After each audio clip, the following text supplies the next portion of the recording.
People who realized they had bad therapists, what were the red flags?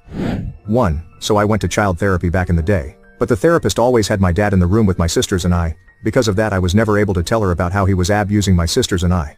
I remember every time I answered a question I'd be looking at him for an okay on the answer.